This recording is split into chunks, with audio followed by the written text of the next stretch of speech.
Hello, welcome. We're here with famous new media artist and other things, Jeremy Bailey.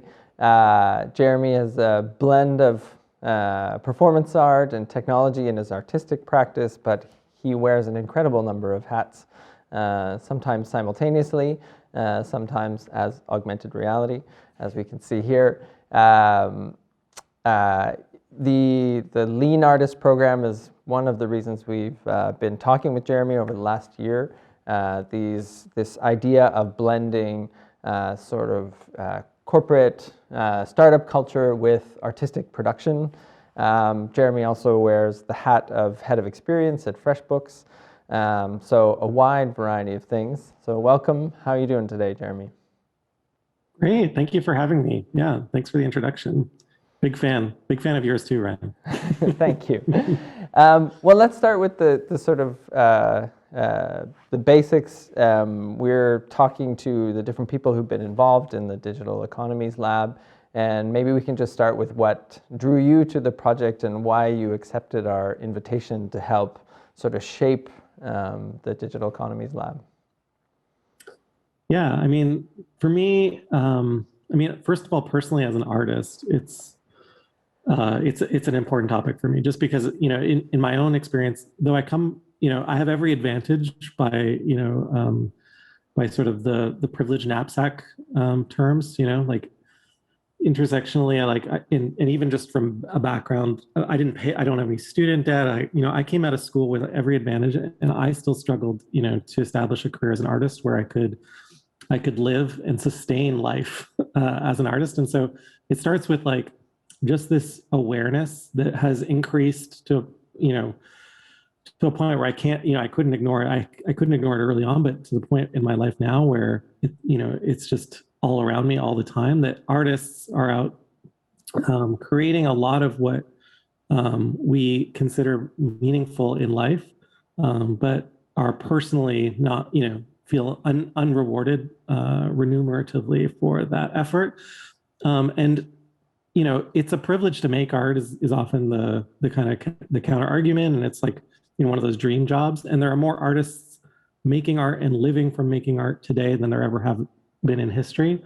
However, I think enough great art is not seen or heard from people who don't have the opportunity to continue to try and survive, who don't have the mechanisms to do so. Mm-hmm. That I feel like it's a culturally kind of imperative. It's a cultural imperative that we figure this out ultimately, and that as a human species, if you will, we're holding ourselves back artificially, and for no other reason except that we uphold myths about the value of art and the reason art exists that are destructive to the artist's character. And so, the idea of the lab was really exciting to me, just because, hey, why not question some of these assumptions the same way we question any assumption? Cultural revolution is a result of that type of questioning historically, and has resulted, art hasn't been this way forever, right? Mm-hmm. It's gone through many phases, and we might be on the brink of yet another. And I think, frankly, we're past the brink now. We're experiencing a new wave of thinking, and that's a healthy thing. That's what artists are supposed to do, and it might finally be our time. Yeah, I wonder. We invited you to help us shape the program because we saw the Lean Artist program sort of evolve, and your efforts to try and bring these elements of the sort of startup ecologies to artists. Can you talk a bit about your experience around this tension that exists, I think, in the cultural community, where they sort of see art and capital as oppositional or exclusive things, or at least within the domain of this more experimental world. So I guess we're leaving some of the art market out of that discussion, sure. But, or maybe not, I don't know. But maybe you can talk a little bit about how you've experienced that tension and how you've tried to resolve it. Yeah, I experience it all the time. And I do a lot of work collaborating with artists. As you mentioned, I have that Lean Artist project where I work with other artists to create products that are, literally for sale. But I also started working with artists to create digital artworks for sale online through an e-commerce platform for augmented reality sculpture that I built.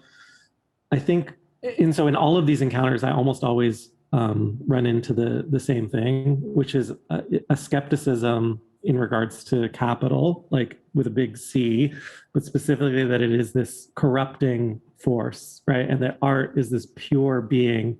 And if it touches capital, it will be absolutely corrupted.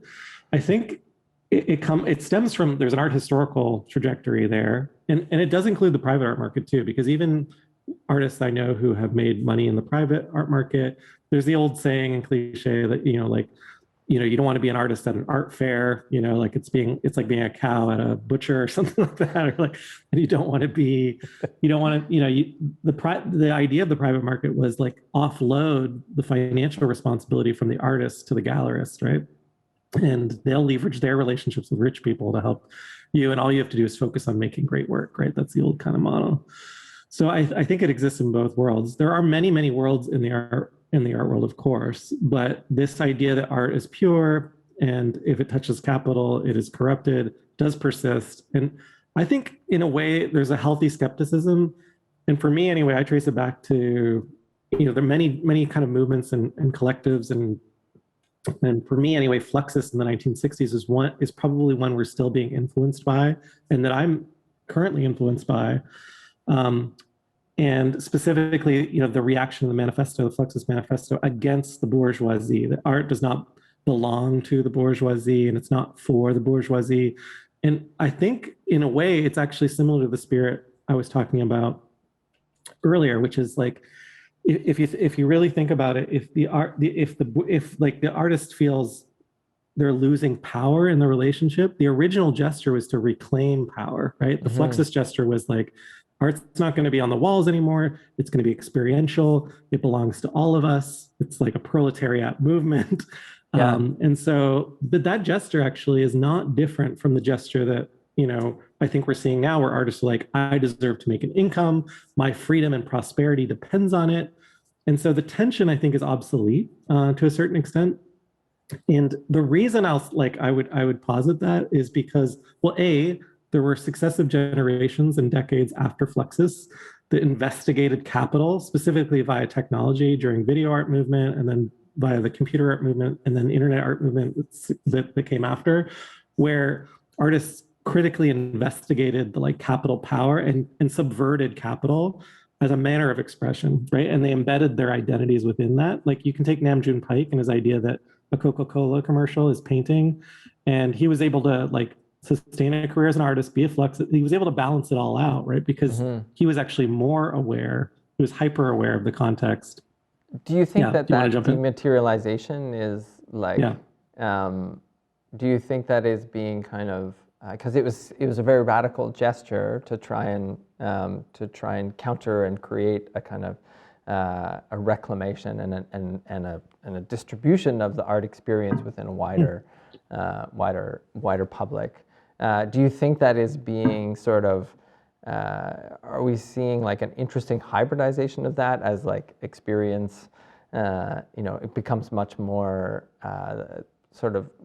many more corporate entities see the opportunities within selling experiences? Are we seeing an interesting hybridization, or is that actually kind of is it another undermining? Yeah, I think that's an interesting point. I would first distinguish between a corporation and a sole proprietorship.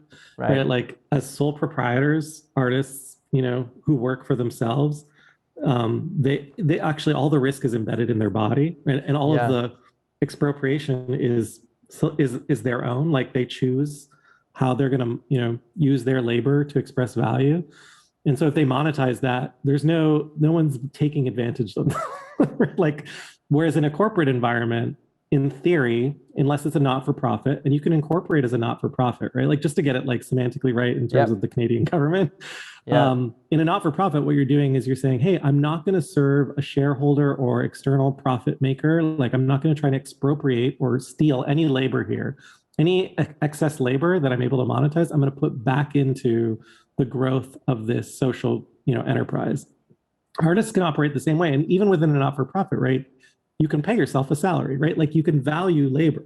Mm-hmm. Now, I think a lot of people confuse that with like Amazon or like a large corporation where potentially what's happening is they're seeking to pull out the most value for shareholders, right? And there's like that started in the 1980s, and that might be where this like the plot got lost, Yeah. which is a form of capitalism that's crisis capitalism. It's like a race to the bottom. It's a zero-sum game where only one person wins and everyone else loses.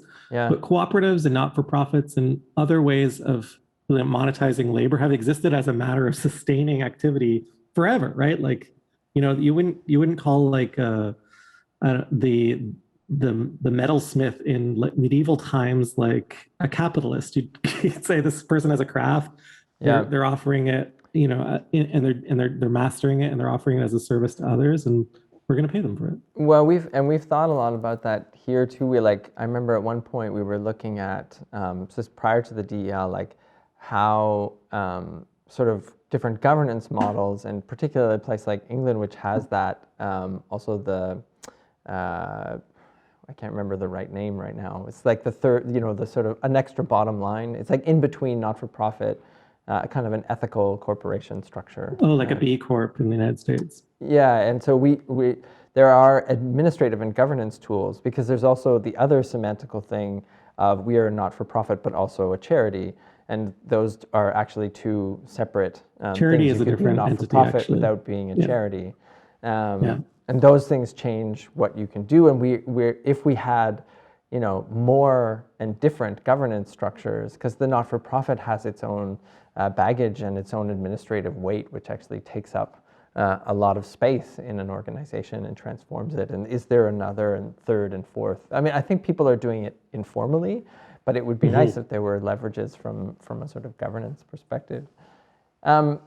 I wonder, like personally for you, as we've had conversations over the course of this project, I think you've said it sort of tongue in cheek sometimes, of the sort of the places where you feel like a socialist and the places where you feel like a capitalist, even though you feel like it's the same identity. You put yourself in different contexts and you're perceived in these different ways. How do you think about that, sort of how your capitalist sort of elements speak to your socialist elements? How do you resolve some of those tensions for yourself as you go through all these different experiences and contexts? Yeah, I think for me as an artist, and for most artists that I've ever worked with, investigation or study is a matter of, it's tied to curiosity, right? So being curious about capitalism is how, I got into it. But understanding how it works often means like, I worked with a marketing agency once actually, and they had this great expression.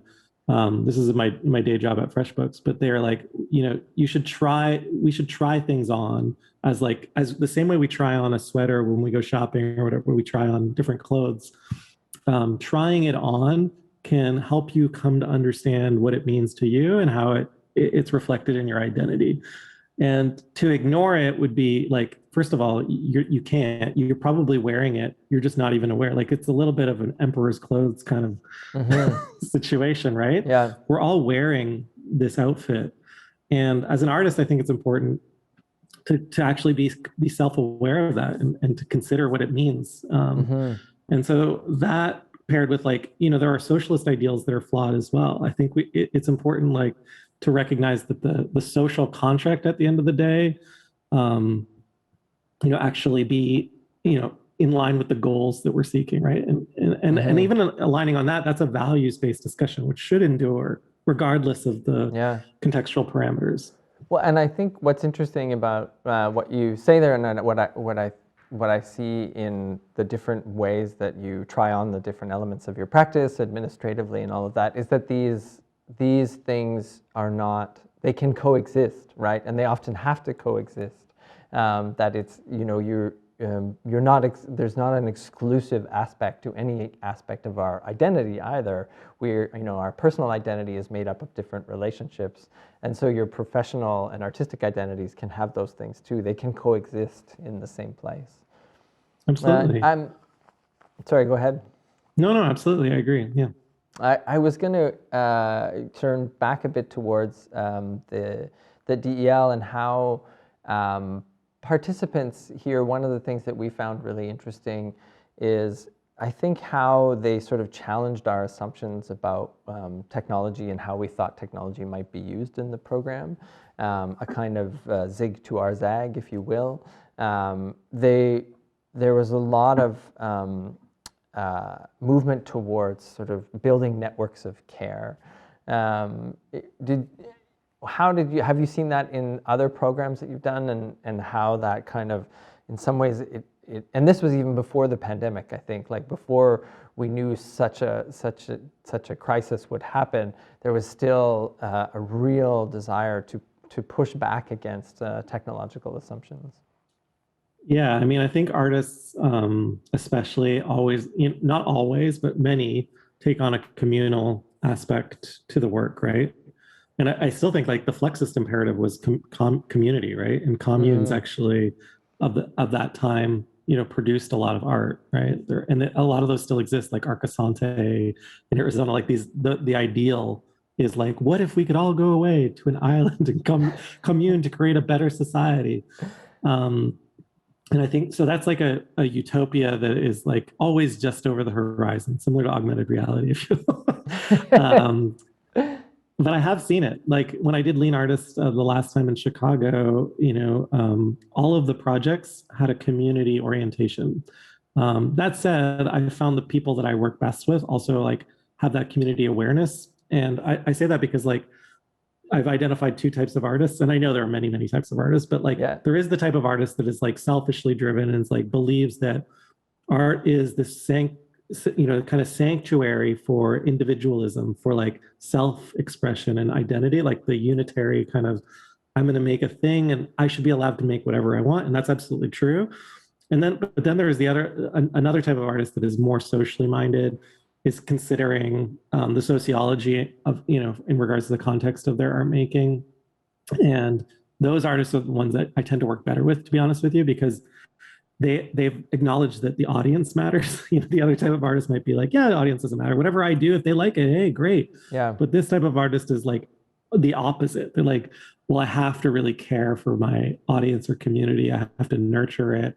I'm meaningless unless there is this kind of mutual good, right? And I think both kind of right now coexist, both modes. I tend to lean towards that second mode. Yeah. The interesting thing I think you said though too is like, is technology exclusive of that conversation? Do we believe that sociology and technology, or like community and technology, are at odds with one another? I don't know if you want to unpack that, but like I don't think that's true, and I don't know why we saw that at Dell. To be honest with you, like a rejection of technology at a technology-driven initiative, maybe just because we put tech in the description or something like that. Yeah. There was something about, and it was again one of those why a research project that has broad sort of boundaries on where they can go. It becomes a really fascinating and important thing. Is like, because we were like, oh, okay, this is not what you want to do, and that's very interesting. And I think it's been a really fascinating learning experience for us. But I think, yeah, I think that's what some of these conversations are about for us as we talk to the different participants and different people who've been involved, is why do we think that is? And I don't yet have a good answer. Although one that has come up in some of the conversations is about time and slowness.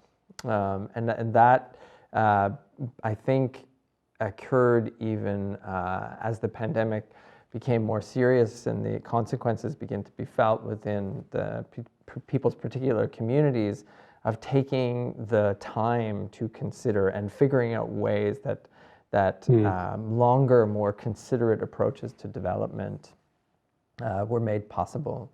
So that's definitely something that I think was maybe there underlying some of the early moves and really was amplified and changed. I personally find it concerning, if I'm honest, though, because my fear is that the rejection of like a macro sociology, like the amount of technology that's stacked on top, of technology in our society overall, the rejection of that by artists is potentially the rejection of helping codify or unpack or culturally translate what that means for everyone. Like if artists have some responsibility, it is to like advance culture, but to kind of like ignore that a culture exists, that is one of the things that worries me, because it's not a viable alternative for most people at this point to completely reject Yeah. the constraints of technology. Just, the same way it wouldn't have been, it's in successive like generations of technology. It's not, the Luddites didn't necessarily, we're not living in their society today, right? So like what was necessary was for people to find ways to transmute or transgress or subvert those movements, right? And not let people just run riot with the new way, right? To actually help interpret and help define, in like the McLuhanist kind of way, the terms of the new media. Mm-hmm. And so my personal point of view is that artists have a responsibility, and I know people hate hearing that, like artists have a responsibility, that sentence. I remember when I was at Syracuse University, like David Yeah. Ross, who was the first curator of video at the Whitney, and he was curator at the Whitney, and he was first curator of video art at the Everson in Syracuse. He gave a talk about artist responsibility and it was during the Iraq War. And I remember it really upset quite a few people, but I really like took it as a call to arms, like that as an artist, you have responsibility. Mm-hmm. The same way we demand responsibility from our corporate citizens or anyone, right? Yeah. You have a responsibility. And what is that responsibility? Well, it's a responsibility to advance culture, I think. And I don't know how you can do that on the outside. Yeah. It might be, I think it is possible, but I think we need both in equal measure. Yeah. Well, I think that's something we've definitely taken here at Artengine, thinking about the question of artistic responsibility, and particularly framing it also in the idea that, well, we are, by and large, government funded, and so we should be working in the public interest. And so if we are, it is really, it's a complex question of what the public interest is, but we need to be able to articulate that and then engage artists who are going to join in that question of working in the public interest. Which was, I think, one of the... a conversation is the minimum public interest, I think, right? Like a dialogue versus a rejection. Yeah, and I think that's what this program was about too, was like, okay, how do we engage artists in the question of infrastructure, right? Mm-hmm. And I mean, it's interesting to, all these different modes of like, okay, well, there's inhabiting the technology and some of those administrative and bureaucratic structures or governance structures of the different organizations that engage with the technology. I wonder, for a question for you, have you seen, going back to the one about slowness, in sort of the more startup world and the more technology-driven product development world that you circulate in, have you seen these conversations as well about speed, time, development? Oh yeah, yeah. I mean, anecdotally, on Monday mornings, I do meditation with like 50 other people at work, and it makes me kind of uncomfortable, because it's meditation in that way is almost appropriative of a culture. I mean, not almost, it is. And it's like been appropriated by corporate culture now to deal with like the anxiety of an extreme environment, right? But people are, I can report from corporate culture, especially from white collar work. And it, like, you don't need to be sympathetic, but there's extreme amounts of burnout and fatigue. And so the stresses are real. And I think, artists are in tune with feelings and are very observant. And yeah, so what we're all observing in terms of speed and a need to slow down, is compounded obviously during a pandemic, but it is real. It's not just like artists talking about this. There's definitely, I work within quite a few different spheres, even outside of my corporate life, and everyone talks about it. So whether it's a need to slow down or sorry. That's different. That's within the sort of, say, the organization itself. But does that translate also to think, like, is it like we need to we need to find regeneration so that we can go back to producing the fast things? Is there a connect with the idea of what what's certain ways of the developing of the thing itself, and even, I mean, I know you've mentioned too, even the things like the questions of analog and automations. I think you brought up some of those in terms of product development, like, maybe really considering how you do it within a human context before you try to automate something like. Yeah, yeah. I mean, absolutely. Like in corporate environments, like one of my initiatives is figuring out how we co-create and take on anti-racism as like a process of developing products, right? Like that's something that exists. Is it properly funded? Absolutely not. Like a lot of people are generating activity through in off the side of their desk, right? I know lots of people, and I'm sure this is true in the art sector too, right? That have had to push for new convention amidst like complacency. Yeah, like we just need to go faster, make more money, being the kind of like status quo. But like as an example, purpose-driven organizations didn't exist in the way they like now. If you're a company and you don't have like a company purpose, like some reason for being other than making money, it's very hard to recruit people. Just as like a weird cultural example from Right. Okay. corporate culture. Like, so you have to be donating your money to like schools in Egypt, or you have to be trying to save the environment in some way. So having a social intersection is now like the status. It's considered like status quo to be like an attractive company for just from a recruiting perspective. To be honest with you. And millennials cite that like they're not willing to buy from, or like research sites that millennials aren't willing to buy, or 60% aren't willing to buy from companies that don't express some sort of social purpose. And I think that's an interesting, an interesting evolution in terms of like. Well, and going back to that English corporate example, and art culture might intersect. Sorry, going back to that English example is the question of, okay, that's a really interesting. It's an interesting element of this corporate culture and the idea, but how do we measure that? How do we have a wider accountability of saying and how we measure up to those goals? That's I think, and that's the English example, is that there is an actual way on which you're reporting you're a socially responsible corporation, and this is your stated mission to serve these things, but how are you meeting those things? And that's a kind of really fascinating, feedback loop there. Definitely, and there's like, keep going. Sorry. One thing that I'd like to talk about a little bit is the question of sort of circulating and sharing knowledge and ideas that emerge from experiences and projects like this. I think that we've found it, as we've sort of reached the end of this phase, we've been thinking a lot about how do you translate and get and share some of the findings and the thing. Is it really only through mentorship, or we thought these conversations were kind of an interesting way because it allowed us to engage in more nuanced conversation about what's been happening. How have you found that experience, and what are ideas you have that can help us and help others understand how to share and how to bring this knowledge and experience to a wider group?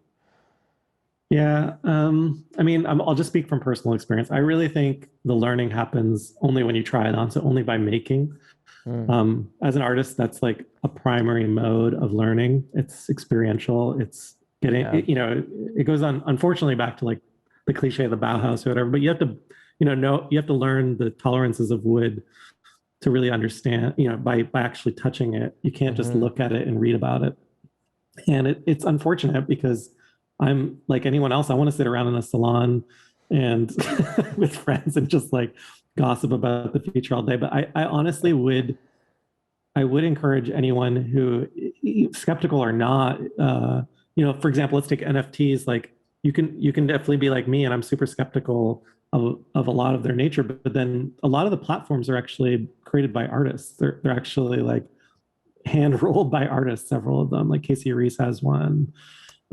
Called Feral File as an example. And he started that as a prototype a few years ago where artists were exchanging editions digitally and figuring that out. and it was an experiment, and that experiment has led to a platform, and now people are building platforms on top of platforms and things like that. These are things that only exist because we're willing to experiment. Yeah. um, and so I don't see a world where artists don't participate by making or trying things out and failing. And failure also doesn't, it's what's great about being art is that failure doesn't exist. Like this is the thing that I love about being an artist, is that you can have, there's no one that can judge what you've really done, like, because obviously like the art press doesn't matter. Just kidding. Like but at the end of the day, there's no boss or anyone that's telling you what you can or cannot do. Yeah. Of course there are capital constraints like money or access to technology and things like that, but within your means there are no hurdles to expression. So I just, yeah, if you have access, and there are lots of organizations that promote access, right, and can teach and help you get access. And that's something I'm doing now, is like helping teach artists or build works with artists. And if we can learn by making together, I think it's just a very powerful way forward. Yeah, and I think that's a really key component, though, is the together part, right? That this, Mm. like, as we, and I think that's the hybrid that we're trying to figure out how to do it in interesting and different ways, because we can't, you can't just read about it and you can't just hear someone talk about it. But those things are also essential to the loop that helps you make and helps you kind of, not make it necessarily more efficient, but like put up guardrails in places that are sufficiently wide, but also prevent you from, losing, 3 months on a project that is, you might Right. not, or like whatever, how do we, productive failure as opposed to simply failure that drains. And I think that's a really difficult place.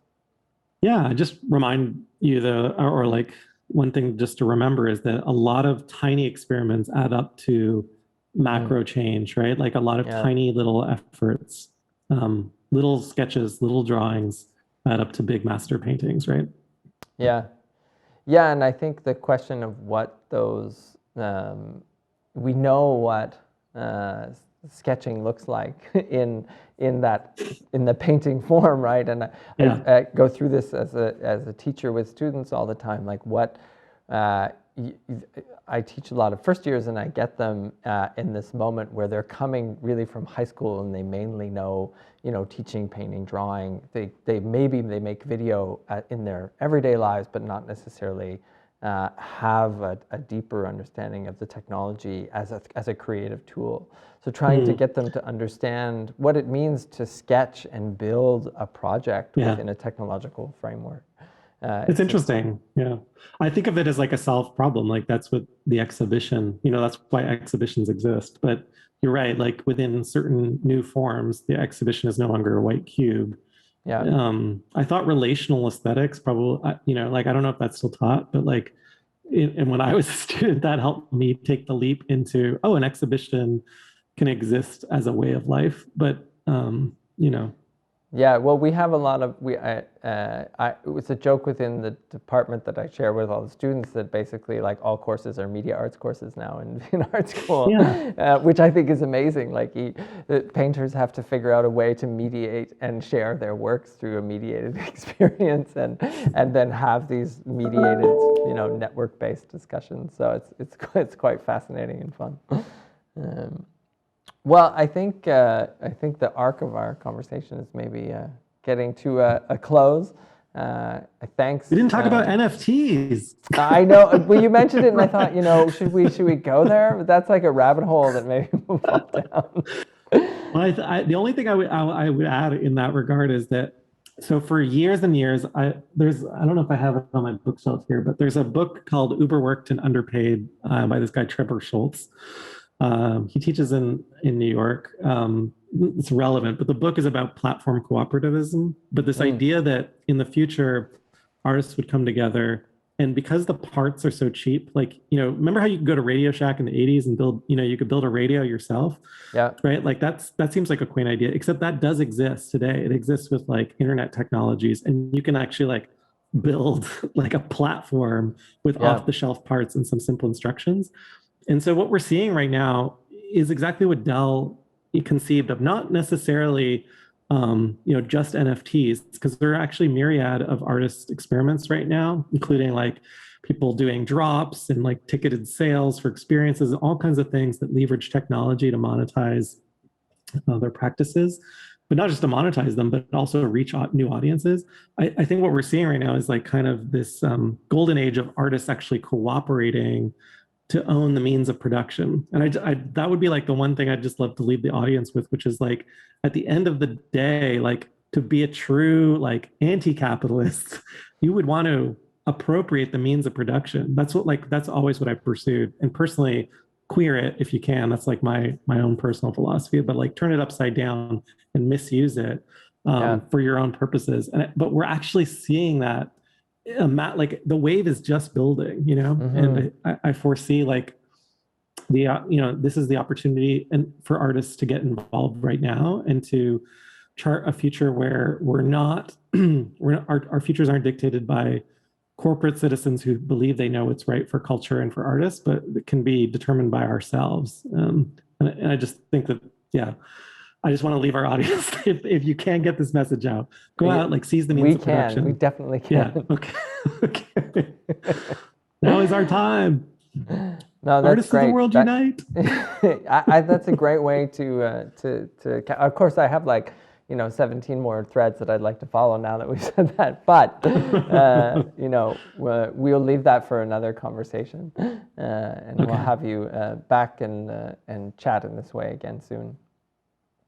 Lovely. Thanks very much. Thank you.